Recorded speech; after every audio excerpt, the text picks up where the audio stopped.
perasaan lo lihat video Ade Armando di Amuk Masa? Gini ya, karena tadi sudah membahas terkait Bang Ade Armando ini dari awal gitu, jadi kayaknya nggak perlu di-repeat lagi karena aku tuh nggak ada briefing gitu, nggak ada tulisan yang harus dibaca gitu ya. Jadi tuh lupa kadang tujuannya mungkin sama tapi narasinya beda. Jadi kalau teman-teman mau melihat apa pendapatku tentang kasus Bang Ade Armando ini, ada di storyku. Nggak usah di-follow, nggak apa-apa, karena akunnya akun publik. Jadi kalian bisa lihat story-nya aja. Itu ada pendapatku tentang kasus di Bang Ade Armando ini. Udah selesai. Biar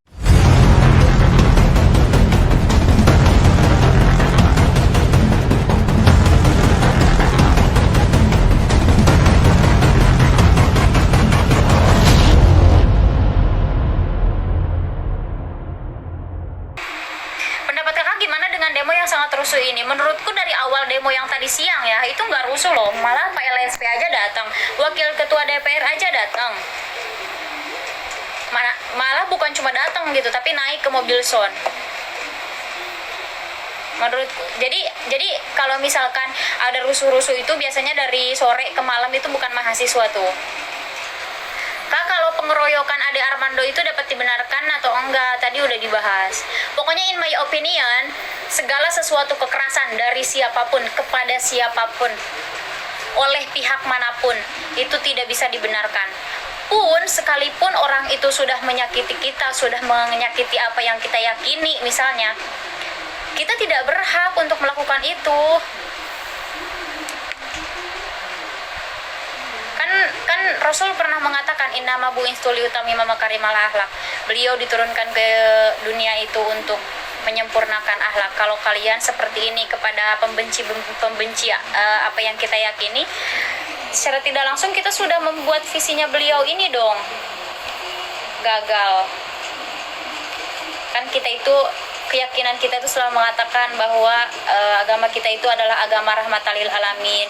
Jadi tidak sesuatu hal kebencian itu harus dibalas dengan kebencian yang lebih gitu, dengan kekerasan. Kita juga tidak tahu loh itu siapa, serius. Kita nggak tahu siapa yang ngegebukin beliau secara, dan yang anehnya kan kenapa beliau harus datang gitu ke situ.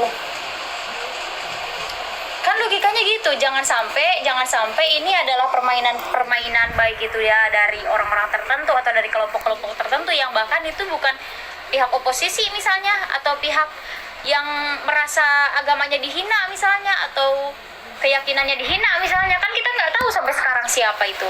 Jadi jangan sampai terprovokasi gitu, yang bahkan dengan cara itu nama kita yang jadi buruk gitu, agama kita yang jadi buruk. Jadi be careful, lebih tenang. Gunawan Dwi 57, ngomongin akhlak mbak, jilbabnya nggak dipakai. Coba ngaji sana, jilbab sama akhlak itu dua hal yang berbeda. Hanya karena saya tidak menjadi muslimah yang sempurna, saya tidak boleh memiliki akhlak yang baik gitu, atau berusaha menjadi yang lebih baik gitu akhlaknya. Setidaknya cara saya berbicara lebih sopan daripada kamu, Mas Gunawan.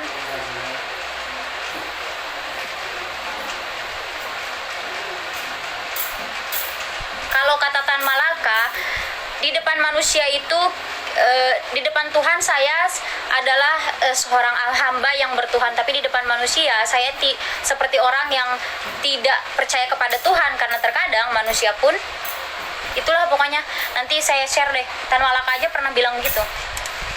Ngapain kita menunjukkan bahwa kita orang yang paling bertuhan di depan orang-orang yang bahkan kadang mereka tidak bertuhan, yang bisanya ya cuma ngejudge orang lain gitu, hanya dengan covernya saja gitu.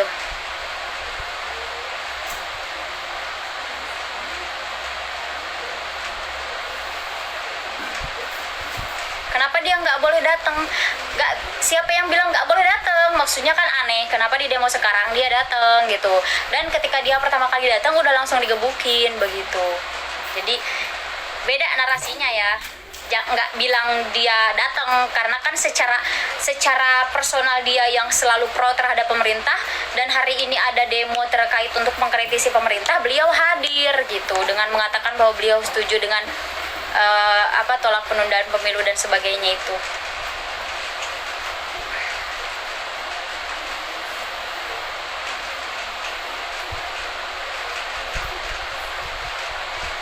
bahas soal sebaiknya pasca demo ini gimana, soalnya takut main kayak yang di belakang. Itu dia satu dari sekian alasan. Kayaknya mahasiswa yang apa namanya ya, seharusnya dari demo ini harus ada perkembangan dari cara perkembangan dan perbaikan dari segi pemerintah, perkembangan dan perbaikan dari segi mahasiswa itu. Jangan sampai ujung-ujungnya itu nothing gitu. Kayaknya kalau mahasiswa yang pernah menjabat gitu tuh kayaknya tahu dunia-dunia begitu tuh.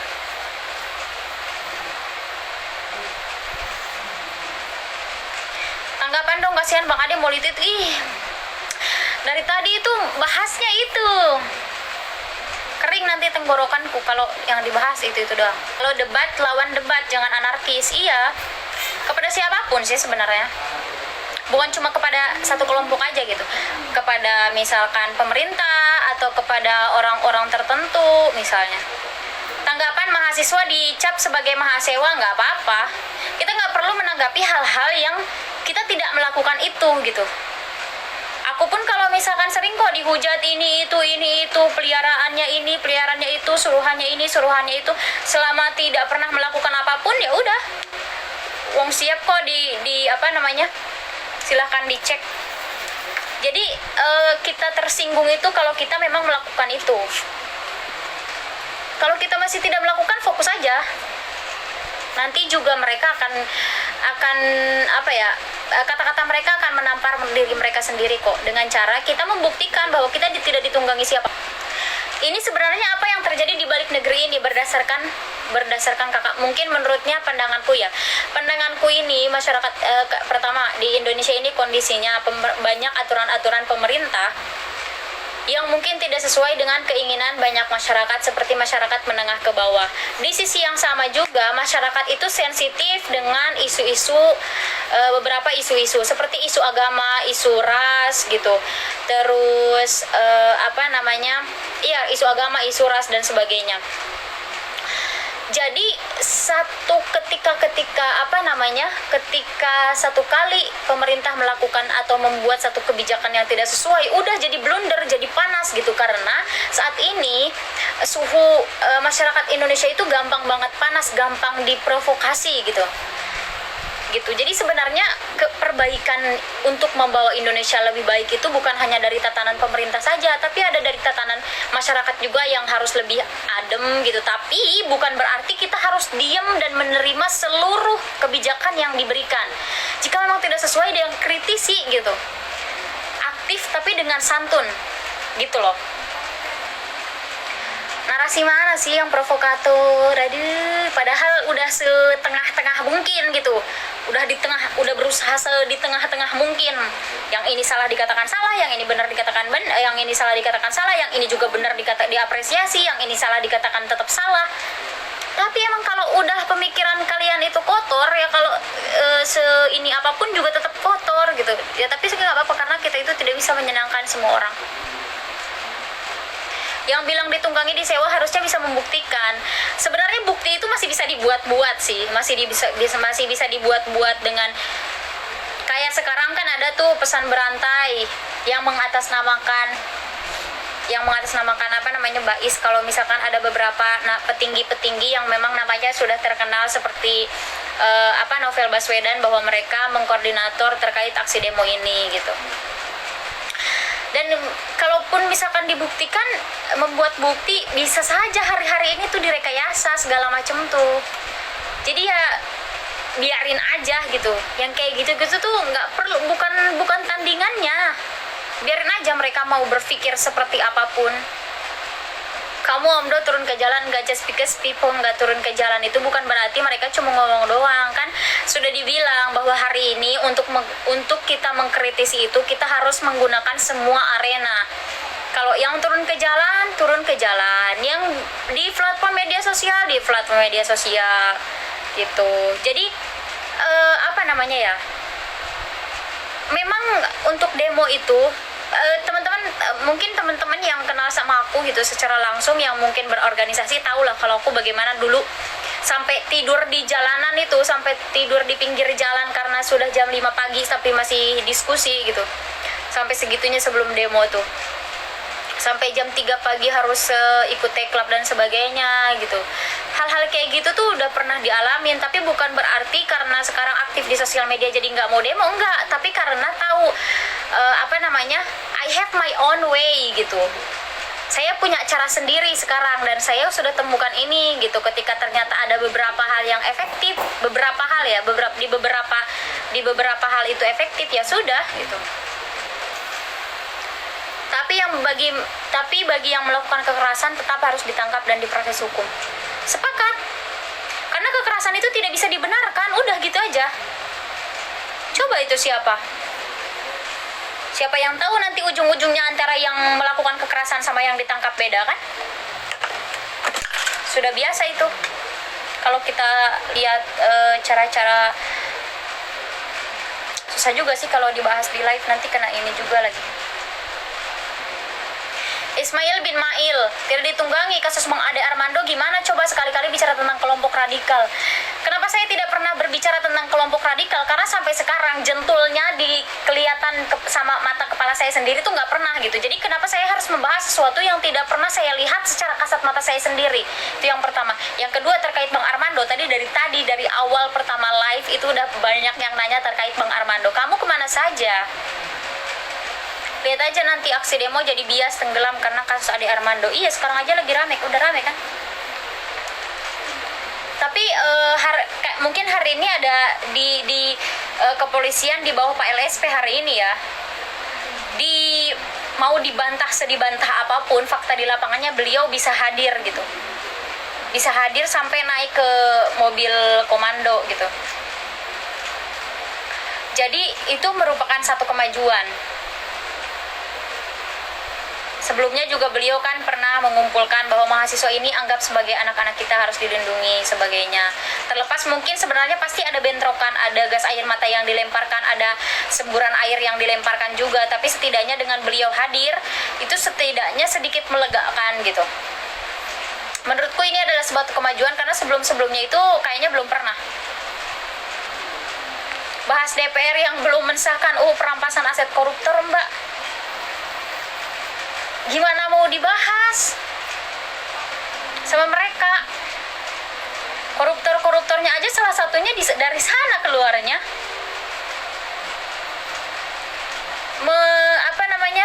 Menjebak diri sendiri dong kalau begitu. Menurut Mbak, menteri yang harus mengundurkan diri siapa? Terlepas ini pertanyaan ini atau tidak, ya menurut saya harusnya menteri-menteri. Kan ini demo pecah seperti ini kan gara-gara statementnya menteri-menteri itu ya. Jadi ya seharusnya legowo ya, paling tidak minta maaf lah atas kegaduhan yang sudah dibuat gitu. Kalau misalkan tidak mampu untuk mengundurkan diri atau belum mau, ya paling tidak minta maaf lah atas kegaduhan yang mereka buat dengan setuju dengan penundaan pemilu wacana 3 periode, big data yang sampai sekarang belum dikeluarkan gitu. Paling tidak gitu. Karena kan kekacauan ini kan berawal dari itu gitu. Dulu kan pernah tuh ada isu seperti ini di tahun lalu tuh, isu terkait wacana 3 periode itu ada. Tapi kenapa nggak turun tahun lalu? Karena tidak dianulir oleh orang-orang dari lingkarannya Pak Presiden sendiri gitu. Kalau sekarang kan dari menteri-menteri, dari ketua-ketua partai gitu, dari lingkarannya dia sendiri, makanya sampai pecah seperti ini.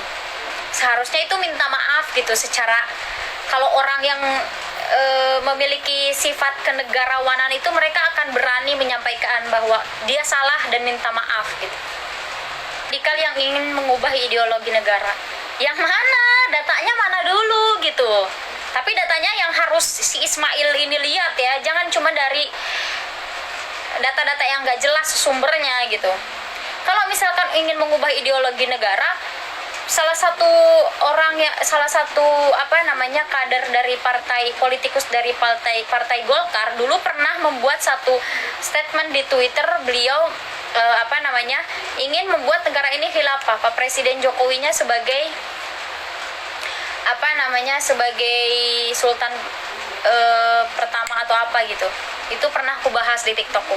Jadi yang mana ya sebenarnya definisi radikal itu seperti apa sih menurut si Ismail ini? Minta maaf sekalian mengundurkan diri saja. Itu yang lebih negarawan. Di negara-negara lain ya, ketika ada kekacauan kayak di Sri Lanka baru-baru ini, 26 menteri ketika ada kekacauan mundur dia. Karena ngerasa mereka gagal memimpin negara ini. 26 menterinya mundur. Itu sikap kenegarawanan yang seharusnya dimiliki oleh pemimpin-pemimpin bangsa hari-hari ini, entah itu dari pemimpin daerah sampai pemimpin-pemimpin pusat. Kalau sudah membuat satu keonaran, ya setidaknya kalau nggak mau mundur katakan salah, minta maaf gitu. Jangan hanya berani membuat statement setelah itu hilang. Ketika sudah rame nanti yang disalahkannya mahasiswa gitu, buat keonaran, buat kemacetan. Padahal kan tidak akan ada asap kalau nggak ada api gitu. Mahasiswa juga nggak akan turun kalau Indonesia ini baik-baik saja. Kalau pemimpin-pemimpin atau pejabat-pejabat pemerintahnya tidak membuat statement-statement yang buat gaduh gitu. Menurut saya ya radikal itu ya si teteh ini rajin, terdidik, dan berakal. Wih, screenshot ah, bisa nggak ya screenshot? Radikal itu nanti begitu ya definisinya. Jadi kalau ada yang kalian kalau yang dikata radikal itu harus bangga karena ternyata radikal itu rajin, terdidik, dan berakal. Bagus. Yang bawa-bawa FPI HTI mending sono lu jenguk Ade Armando, jangan begitu. Biarin aja si Ismail ini kan. Dia harus banyak komen-komen yang harus di screenshot. Karena sebentar lagi lebaran. Bercanda ya, Mail ya. Mail ini nggak pakai foto. Kak, banyak banget yang dukung Pak Jokowi, katanya yang salah itu barisan yang di belakang layar. Faktanya kan yang menganulir isu itu kan, dan yang menggulirkan isu itu sampai menyebar sampai ke Abdesi, sampai ke ada mahasiswa, sampai ada baliho-baliho, itu kan awalnya dari situ, dari menteri-menteri. Kalau di Palembang, kampus Unsri, rektornya melarang mahasiswa demo mengatasnamakan kampus. Kalau di kampusku ada satu dosen yang sampai bikin status, yang hari ini demo nilainya akan saya tambah. Wih, gimana gak bangga saya punya dosen seperti itu. Bentuk sosialisasi apa yang bagus dilakukan dalam menangani kasus kelangkaan minyak goreng? Gak ada sosialisasi. Karena itu kelangkaan minyak goreng itu bukan hal yang harus disosialisasikan, tapi dicari mafianya. Di kasus kelangkaan minyak ini solusinya bukan sosialisasi gitu, karena itu bukan, kita tidak sedang menghadapi cara menghadapi pandemi COVID-19 yang harus masyarakat ke bawah itu tahu, enggak. Daripada anggarannya dibuang-buang untuk sosialisasi yang apa itu sosialisasi, maksudnya tidak ada korelasi ya di kasusnya kelangkaan minyak ini. Mendingan dicari tuh mafianya siapa, kartel minyak goreng ini siapa. Itu yang paling ini. Nggak ngerti apa-apa, ikut juga pasti pengen nilai bagus. Mungkin kalau mahasiswa yang gila akan nilai dengan caranya seperti itu akan melakukan itu. Tapi kalau aku pribadi sih, kalau ada yang seperti itu tuh nggak cuma ikut-ikutan gitu, tapi harus memahami. Kayak contohnya aja, kalau yang presentasi dan di presentasinya nggak cuma diem aja gitu, tapi menjawab pertanyaan dan menjelaskan, mereka akan mendapatkan nilai plus. Ya saya akan menjadi orang itu, nggak cuma presentasi duduk berdiri doang. Begitu, itu cara berpikir yang lebih baik.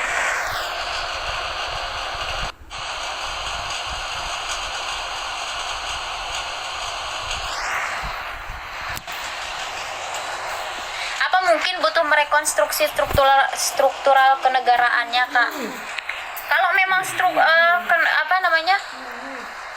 kalau memang kondisinya tetap seperti ini ya mau tidak mau ya harus reshuffle. Kak, bisa nggak demo ini bikin Jokowi mundur? Bisa, tapi itu bukan mahasiswa. Atau mungkin mahasiswa tapi ditunggangi oleh kelompok-kelompok tertentu. Dan itu tidak boleh.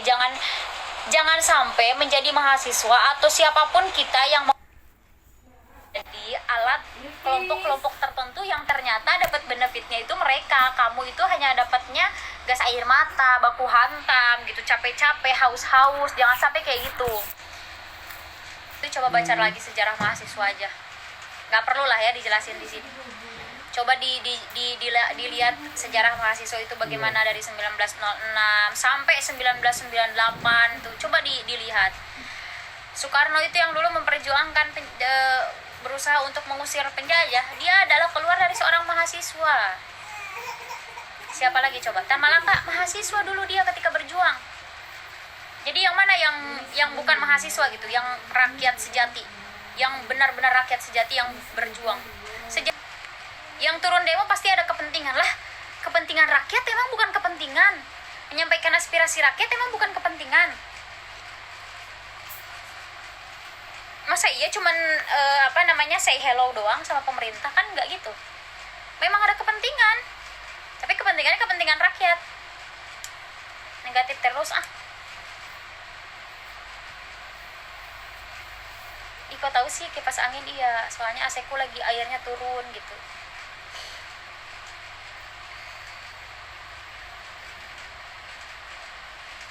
Rakyat mana yang dibela?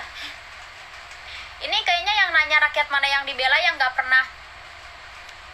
pernah mengantre minyak goreng kemarin,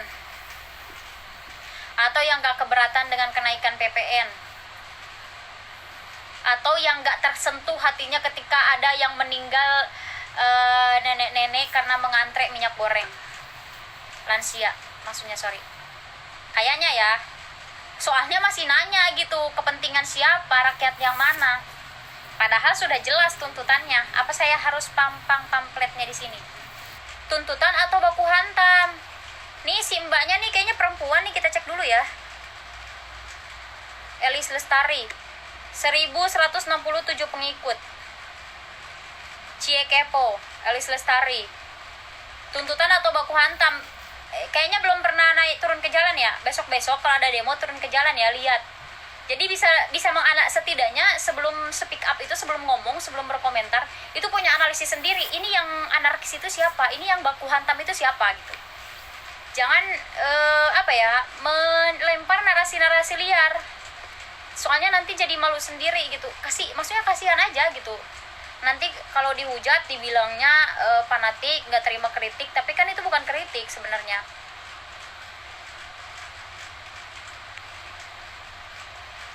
Kak, ayo dong bikin VT lagi, tunjukkan ke Simba yang itu biar mikir. Udah. BTW aku komen beberapa kali, ada 3 kali atau 4 kali gitu di VT si mbaknya.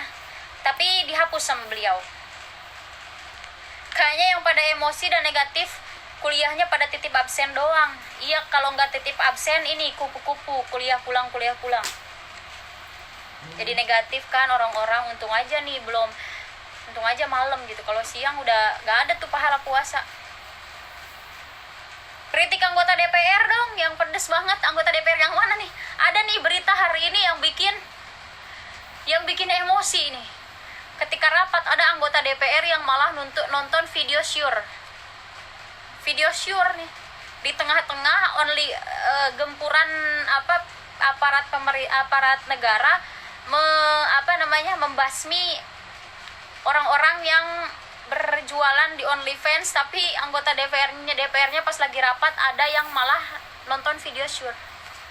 Kayaknya nggak bisa ditahan nih birahinya. Tuh kayaknya bikin emosi banget, ya Allah, astagfirullah.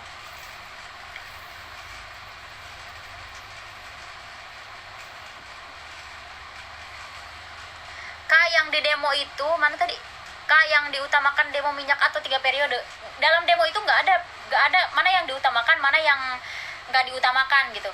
Semua poin-poin yang tertuang dalam poin-poin tuntutan itu ya semuanya adalah poin-poin yang utama, yang harus diutamakan, yang harus didengarkan oleh pemerintah saat ini, dan juga harus disampaikan oleh mahasiswa begitu. Jadi nggak ada tuh mana yang diutamakan, mana yang nggak diutamakan, mana yang anaktirikan, misalkan poin mana yang dianaktirikan, nggak ada. Semuanya itu utama, semuanya itu penting untuk disampaikan, semuanya penting untuk disuarakan. Kak, ada yang bilang kalau Jokowi turun memang bisa merubah keadaan, gimana tuh Kak? Emang benar. Kalau misalkan hari-hari ini misalkan ada tuntutan seperti itu, nggak bakal nih orang yang naik mereka akan lebih baik, enggak. Siapa yang tahu, mungkin mereka sudah menunggu-nunggu untuk berkuasa. Kita kan nggak tahu. Tapi kalau berbicara terkait 3 periode, kita sedang tidak membicarakan nanti yang presiden selanjutnya akan lebih baik atau tidak. Enggak, tapi kita berbicara masa jabatannya habis, udah selesai. Jadi beda gitu. titik fokus. Mohon maaf 3 periode, jelas ini baru datang lagi nih Elis, kayaknya mikir dia. Mohon maaf 3 periode, jelas-jelas Jokowi bilang tidak mau 3 kali. Kalau kalian pembaca narasi yang baik ya, dari kata-kata yang beliau ucapkan itu pasti udah paham nih. Yang beliau tegaskan itu adalah beliau sudah menegaskan dengan sangat-sangat, dengan adanya nanti tanggal 12 April akan dilantik ketua KPPU dan Bawaslu, maka secara tidak langsung Pak Presiden sudah menegaskan bahwa tidak ada penundaan pemilu. Yang belum ditegaskan seperti itu apa? Yaitu terkait wacana 3 periode. Karena itu mahasiswa langsung pindah ke DPR agar DPR juga memberikan memberikan garansi bahwa isu tersebut tidak akan lagi dibahas apalagi sampai masuk ke balik gitu. Paham ya? Teh Elis yang kayaknya cantik banget dengan alisnya gitu. Jangan panik, tetap tenang di balik gempuran buzzer-buzzer. Nih, cara kalian seharusnya buzzer itu bisa kalian gunakan, bisa kalian manfaatkan tahu. Kalau kalian sudah sabar menghadapi buzzer, nggak ikut emosi seperti mereka dengan hinaan-hinaan mereka, berarti kalian sudah satu step naik level kalian untuk bagaimana kalian bisa menguasai diri kalian ketika marah, ketika tersinggung gitu. Jadi sebenarnya buzzer itu jangan diambil pusing, tapi jadikan untuk untuk nge-teach kita lebih sabar lagi, lebih santai lagi gitu. Biasa aja, santai. 1K. Nanti deh DM, kita besok kayak diskusi ya. Sebenarnya nggak pernah ngajak debat orang gitu.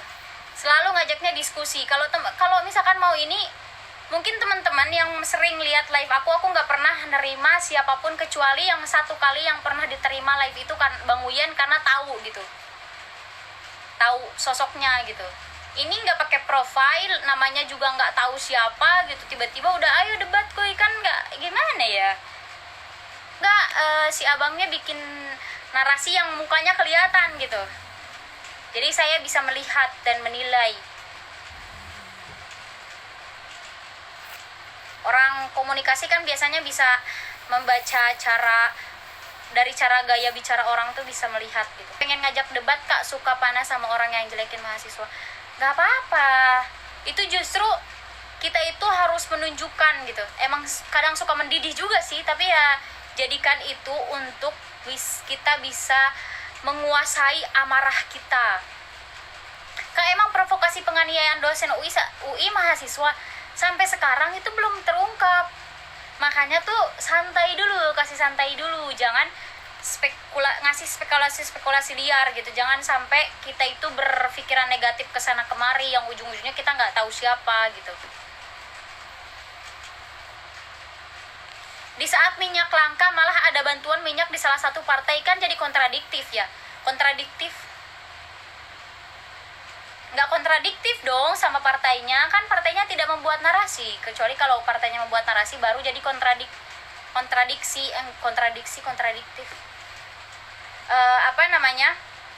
Dan itu yang dibahas bahwa tadi satu-satunya cara dalam menyikapi persoalan kelangkaan minyak itu adalah dicari itu kartelnya siapa gitu. Dan itu harus secara hukum gitu. Bagaimana dia ini? Karena yang partai yang ngasih bantuan minyak atau minyak murah itu bukan cuma satu partai. Kita sama-sama tahu bahwa yang pertama kali membuat inisiasi itu PDI pada bulan lalu, pada bulan Februari. Kemudian disusul oleh Golkar, kemudian disusul oleh PSI, kemudian disusul oleh PKS, kemudian disusul oleh Demokrat yang terakhir gitu. Jadi itu semua tuh harusnya diungkap, jangan gimana ya, ya seharusnya itu semua dipertanyakan, bukan cuma untuk partai tertentu ya yang kalian gak suka sama partainya misalkan gitu. Tapi kita harus membuka mata kita bahwa partai-partai itu ternyata bisa mendapatkan minyak, dan itu kita pertanyakan bersama, jangan cuma ke kelompok orang-orang yang tidak kita sukai saja. Hanya buzzer apa sih, emang dia nggak ngerasain apa kenaikan sembako sama PPN BBM. Mungkin mereka merasakan, tapi karena mungkin pendapatannya sesuai, jadi ya mereka tidak keberatan begitu. Aduh, negatif kan mulutnya kan.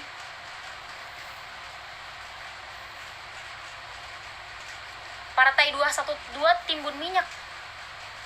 Emang 212 udah jadi partai ya? Baru tahu nih, kalau orang 212 itu udah jadi partai. Serba salah ya jadi pemerintah. Ayo Mbak segera mencalonkan diri jadi legislator atau eksekutor. Mbak Najwa Shihab pernah mengatakan di satu wawancara bahwa ternyata untuk melakukan sebuah perubahan itu ternyata tidak harus melalui jalur parlemen atau seperti itu. Ternyata sekarang ini masih bisa banyak platform-platform yang kita bisa gunakan untuk berusaha membuat satu perubahan, seperti seperti ada tuh seperti kata somasi. Kalau ada orang-orang pejabat-pejabat tertentu yang misalkan melakukan hal-hal yang tidak ini, kita membuat somasi atau misalkan petisi gitu. Itu Mbak Najwa Shihab yang bilang begitu. Jadi untuk membuat suatu perubahan itu tidak harus melalui badan legislator gitu atau eksekutor. Tamatan anak hukum ya bukan. Minyak goreng naik, saya juga merasakan. Minyak langka juga saya merasakan, tapi cara kita menyikapinya. Emang cara Mbak menyikapinya bagaimana? Dengan ikut antri saja atau bagaimana? Woi takut, ngapain takut sama orang yang fotonya aja tidak ditunjukin. Saya satu langkah lebih berani daripada Anda, karena muka saya setidaknya kelihatan gitu. Orang bisa tahu siapa saya. Kehidupan saya juga kadang-kadang di-share di sosial media. Jadi kenapa saya harus takut kepada orang-orang yang tidak terlihat seperti Anda? Kak, partai yang bagus sekarang apa? Gak ada sih. Di pemikiranku ya. Karena mereka pasti ada tujuan kelompok gitu. Kelompok maksudnya partainya misalkan. Kak, partai yang bagus sekarang apa? Udah ya tadi dibahas. Maaf Mbak, aku masuk Google lah. Memang kenapa kalau masuk Google? Saya juga masuk Google, masuk YouTube biasa aja, masuk snack video, masuk Twitter, masuk Facebook, biasa saja tuh. Udah paling oke.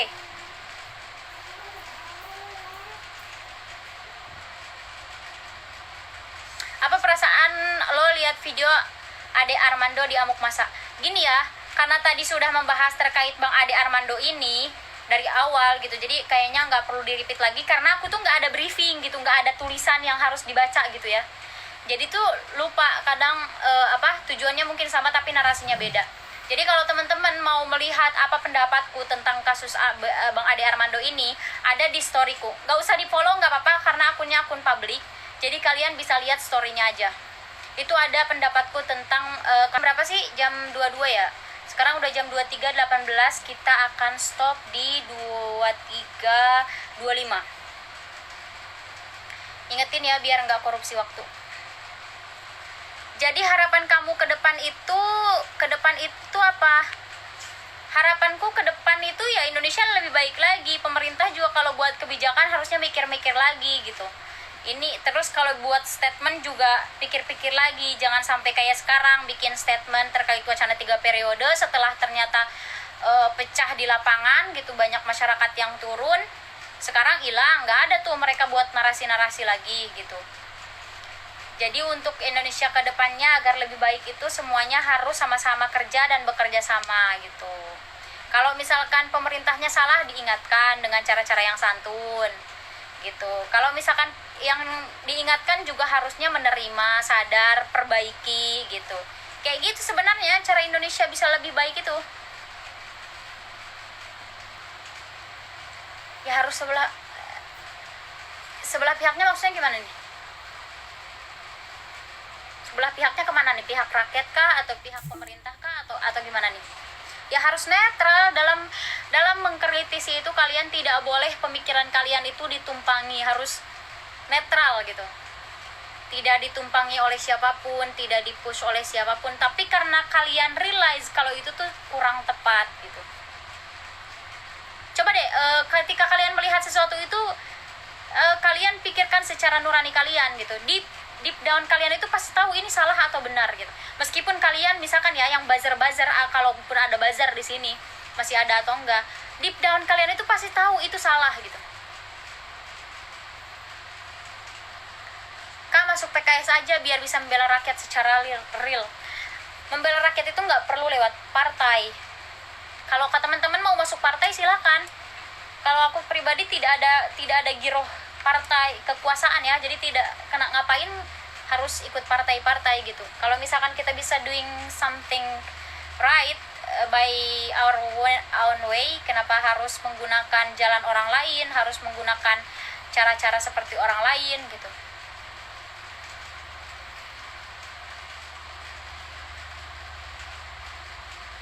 Kuliah jurusan apa? Ilmu komunikasi. Kita jangan pilih PAN, PKB, dan Golkar. Aduh, bukan saya nih. Saya hanya baca aja nih.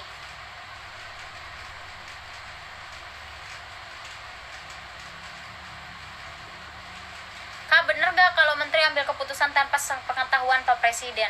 Nggak tahu bener atau tidak kan. Itu kan harusnya ya bisa. Kalau misalkan seperti itu kan berarti tidak menghargai Pak Presiden. Pendapat kakak tentang Pak Luhut apa? Manusia. Aduh, jangan deh. Jangan yang aneh-aneh begitu ya. Saya masih kasus Bang Haris sama Kak Fatia aja belum selesai nih.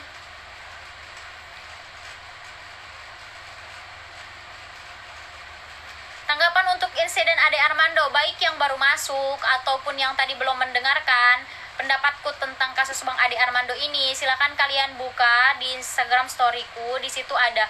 Gak di follow juga kalian gak apa-apa, saya tidak gila followers. Kalian hanya baca aja biar nggak aku ulang-ulang terus pendapatku begitu, karena kan kalau satu kasus harus terus aku ulang-ulang karena setiap detiknya kan ada yang baru masuk gitu, kecapean juga saya begitu. Ilmu politik, ambil jurusannya jurusan ilmu komunikasi, ambil peminatannya di jurnalistik.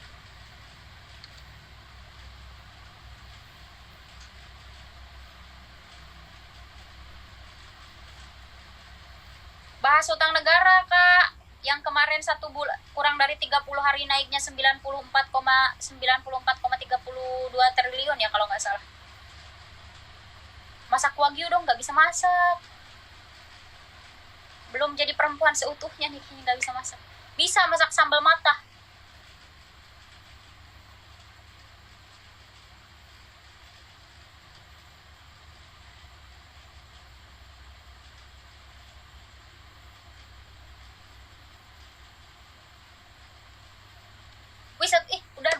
Udah diingetin. Makasih ya yang nyimak mawon. Karena sudah jam 23:25. Terima kasih, jangan sampai kita korupsi waktu. Belajar dari hal-hal sedikit, dari hal-hal sederhana. Terima kasih buat yang ngasih gift hari ini, buat yang baru datang, buat dari awal sampai akhir. Lambe terkini yang pengen dinotis terus-terusan juga, dan teman-teman yang lain yang udah berdiskusi. Yang sekali lagi kalau ada yang nanya terkait pendapatku terkait Bang Armando, silakan kalian lihat di storyku, nggak di follow juga nggak apa-apa. Yang penting aku nggak harus repeat ulang-ulang gitu. Dan yang terakhir, jaga di bulan Ramadan ini jangan gampang nafsu, tenang gitu, adem ya. Terus stay safe juga, karena hari ini kita tidak bisa dipungkiri bahwa kita masih dalam pandemi COVID-19. Stay semangat.